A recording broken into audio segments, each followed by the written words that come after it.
Halo guys, gua Gary.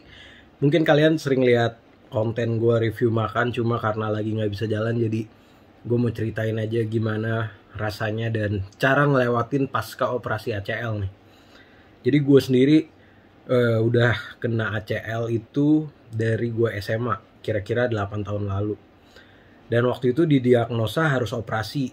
Gue tapi pilih jalur visio doang. Nah, udah gue visio berapa lama, akhirnya kambuh lagi nih baru beberapa bulan ini, dan rasanya yang kali ini sakit banget. Gue aktivitas biasa aja kayak jalan, turun tangga, kadang dia bisa kambuh sendiri dan gak nyaman, gak enak. Apalagi gue cukup cukup suka olahraga, dan gue ngerasa itu cukup ngeganggu gue kalau kedepannya gue nggak bisa olahraga lagi kan. Jadi akhirnya gue memutuskan untuk operasi. Buat temen-temen yang mungkin belum punya asuransi, saran gue buat, karena operasinya cukup mahal sih.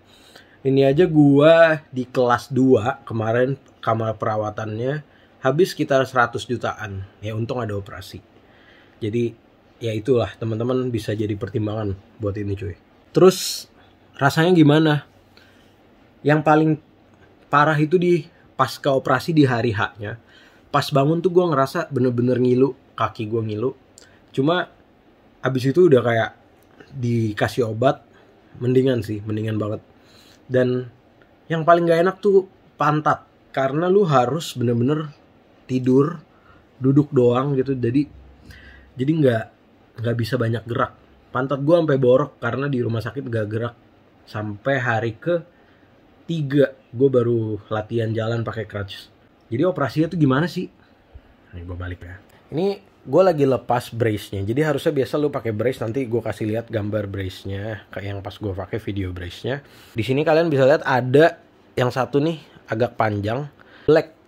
Di black panjang buat ngambil otot. Gue bukan kedokteran sih, jadi kalau salah komen aja. Nah, ini tendonnya diambil. Tendonnya diambil buat apa? Buat ngegantiin ACL gue yang rusak. Itu yang rusak, dan itu yang bakal diganti sama si tendon yang diambil dari sini. Nah, kalau meniskus tuh yang bantalannya nih, yang kayak gambar kaki kuda. Ini gambarnya. Nah, kalau ACL tuh yang untuk ngubungin tibia sama femur, atau kebalik, femur tibia, gitulah. Dan karena gue punya sakit meniskus juga nih, makanya gue nggak boleh bengkokin kaki. Jadi gue harus lurus terus nih sampai kontrol berikutnya gitu. Kenapa? Karena kalau ACL doang, katanya meniskusnya kan berarti nggak diapa-apain. Lu untuk gerak-gerak bantalannya itu masih normal lah, sedangkan gue butuh rest bantalannya. Ini yang gue tangkep ya. Cuma kalau emang ada penjelasan yang lebih advance-nya, boleh di komen aja biar gue juga makin ngerti apa sih sebenarnya yang terjadi kalau misalnya meniskus dan ACL. Nah, terus gimana kalau mandi? Gimana kalau berak? Itu nanti gue kasih juga videonya nih kayak gini. Ya, ini week 1.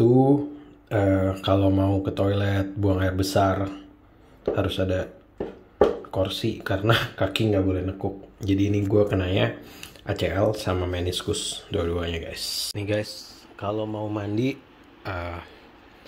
kita harus wrap dulu pakai plastik wrap yang kayak buat buah, biar lukanya nggak kena air, takut infeksi. Capek karena apa ya? Ya lu bayangin, lu harus ngangkat kaki kayak gitu loh, lu harus begitu terus. Dan kadang kan beol nggak bentar gitu ya, apalagi gue termasuk orang yang beraknya lama, jadi agak nyiksa sih kalau lagi pengen berak itu. Makanya makannya harus dijaga, jangan yang santan-santan, jangan kebanyakan. Ya bukan nggak banyak sih, ya intinya gue mengurangi lah sebisa mungkin biar gue nggak berak-berak gitu, karena susah kalau berak. Nah, oh ya, gue sempat visio kemarin sebelum pulang dari rumah sakit. Ada beberapa gerakan yang bisa lu lakuin di rumah, exercisesnya. Itu namanya ankle pump, sama lu bisa angkat kaki lu tapi lurus ya. Nah, gue ajarin gimana olahraganya. Pertama ankle pump nih. Ankle pump itu kaki gue ini harus tetap lurus, terus gue kayak nginjek gas, lepas, injek, lepas. Lakuin ini sekitar 10-15 kali, 1 kali repetisi. Ulang-ulangin terus lah, sejam ada sekali. Tujuannya apa? Biar otot-otot lu tetap kerja dan gak nimbulin blood clot, kayak tumpukan darah yang bisa bikin ngilu dan nantinya bakalan makin bikin lu susah gerak. Terus yang kedua itu lu angkat kaki lurus sekuatnya aja, karena emang belum bisa setinggi itu. Ini beberapa kali juga sekuat lu, biar otot paha nih aktif lagi ya, kayak gini. Kalau udah, ada lagi exercise-nya yang ketiga, itu kiri kanan 1. Semuanya juga sama, 10 kali sampai 15 kali. Kalau bisa sejam sekali bagus, kalau enggak ya 2-3 jam sekali. Susah nggak? Ya lumayan, karena sakit sambil operasi gitu. Cuma ya biar bisa makin cepet sembuh, jadi kita lakuin terus. Kalau jalan gimana? Kalau jalan kita pakai crutch.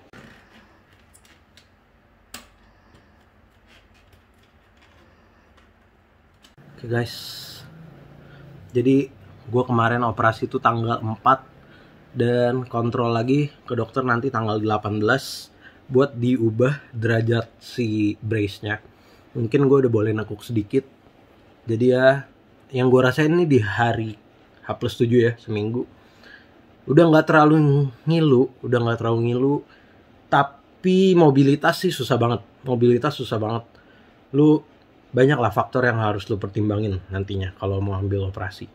Pertama, apakah kantor lu sebaik itu ya? Terima kasih kantor gue baik, bisa ngasih gue rest untuk pasca operasinya. Kemudian biaya, kalau nggak ada asuransi gue nggak tahu BPJS bisa atau enggak. Kemudian pasca operasi tuh lu apakah harus langsung beraktivitas yang ekstrim, misalnya kerjaan lo yang seperti apa gitu ya. Karena mungkin sekitar 1 tahunnya 8 bulan sampai 1 tahun, sebaiknya kita nggak olahraga yang pivoting, yang manuver tinggi kayak bola, tenis, basket. Biar penyembuhannya total lah. Ya gue juga udah mempertimbangkan itulah, lebih baik gue ngorbanin 1 tahun gue nggak terlalu olahraga banyak, tapi kedepannya gue bisa olahraga lebih normal lagi, lebih nggak takut lagi.